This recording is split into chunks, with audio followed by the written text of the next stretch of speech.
warahmatullahi wabarakatuh. Tabi pun, selamat datang, selamat bergabung rekan-rekan mahasiswa Universitas Lampung dimanapun Anda berada.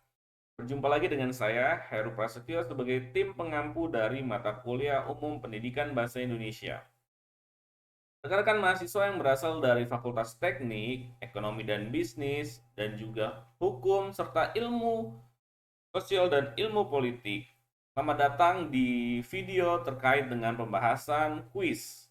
Nah, teman-teman, saya kali ini mewakili tim pengampu saya yang lain, yaitu Ibu Ayu, akan menjelaskan dan membahas terkait dengan kuis yang sempat kalian kerjakan tempo hari, yaitu kuis satu. Sebenarnya kuisnya agak sedikit mudah ya, tapi memang jebakan-jebakan yang ada sempat membuat teman-teman menjadikan itu nilainya drop ya, agak sedikit. Nggak sedikit yang memang nilainya belum memenuhi lah, ada yang 50 60 gitu, tapi tidak apa-apa. Artinya ketika kalian mempersepsikan bahasa Indonesia itu adalah sesuatu yang mudah, ternyata tidak semudah itu, Ferguson. Ya, jadi tanpa memperlama dan memperpanjang waktu, mari kita bahas soal-soal dari kuis satu Tempori ya. Kita mulai dari pertanyaan pertama. Di sini ada soal bahasa memiliki sifat produktif. Kalau produktif itu artinya dari kata-kata yang terbatas, dari huruf-huruf yang terbatas dia bisa menjadi kata-kata yang lain. Misalnya kasur jadi rusak ya, ada jadi sukar ya. Pertanyaan nomor 2, dalam Undang-Undang 45 kedudukan bahasa disebutkan sebagai apa? Tentunya sebagai bahasa negara ya, bahasa nasional dan bahasa negara. Lalu manakah penulisan di bawah ini yang benar? Kelas adik bertanya, koma B-nya tidak perlu kapital ya bertanyanya. Lalu kapan kita pulang, karena itu adalah kalimat tanya dan itu adalah kalimat langsung, maka K-nya adalah kapital. Tanda tanya petik. Kedudukan bahasa Indonesia dalam UUD 45. Nah, ini diulang lagi dan lebih spesifik pasal 36 adalah sebagai bahasa negara.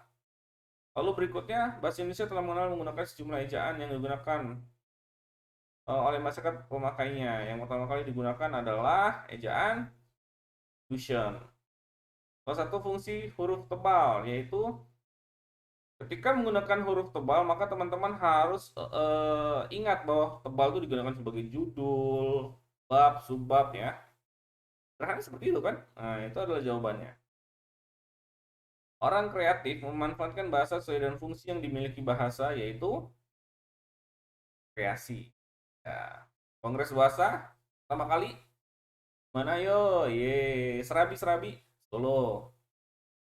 Lalu pertanyaan berikutnya, bahasa adalah kumpulan bunyi yang tersusun secara teratur sehingga menimbulkan makna. Pernyataan tersebut menjelaskan bahwa bahasa memiliki bunyi, kumpulan bunyi yang susun teratur, bahwa bahasa memiliki sifat ini menunjukkan bahwa bahasa memiliki bunyi. Inggris-Inggrisan. Nah, ini ke Inggris-Inggrisan ini penulisannya benar atau salah? Karena dia bukan merujuk kepada negara ya, maka benar. Yang kecil.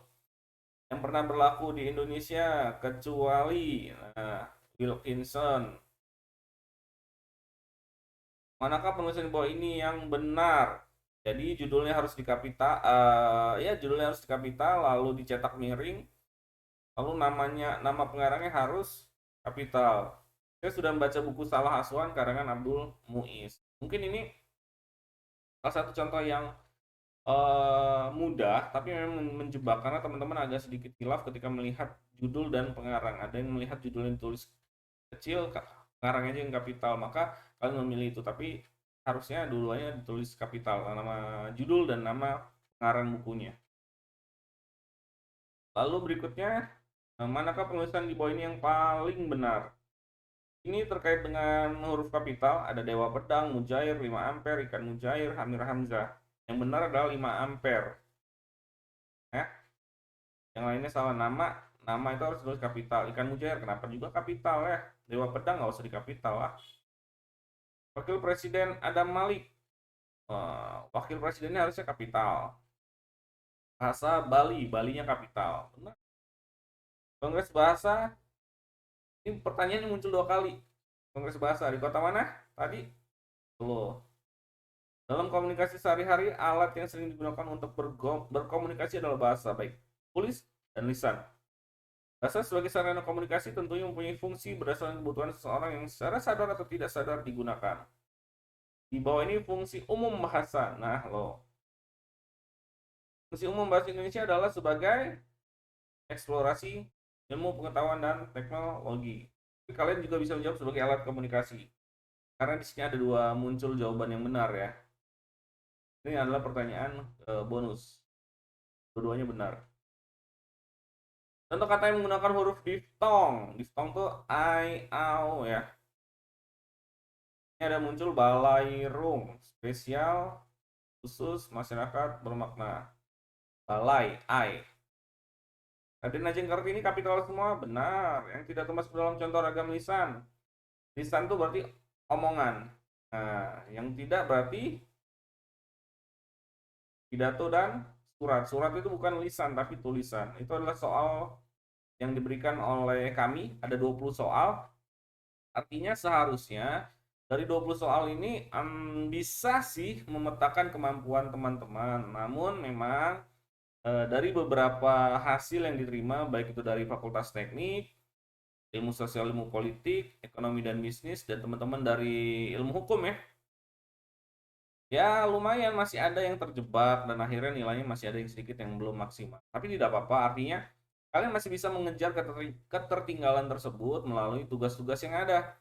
Lalu jangan lupa nanti ketika kuis, yang kuis kedua ya, pertama di UTS ya, pekan ke-8, UTS-nya harus dimaksimalkan, digenjot. Nah, jadi kalaupun nilainya agak kecil di kuis 1 kan bisa ditambah dengan tugas-tugas dan UTS UAS-nya ya.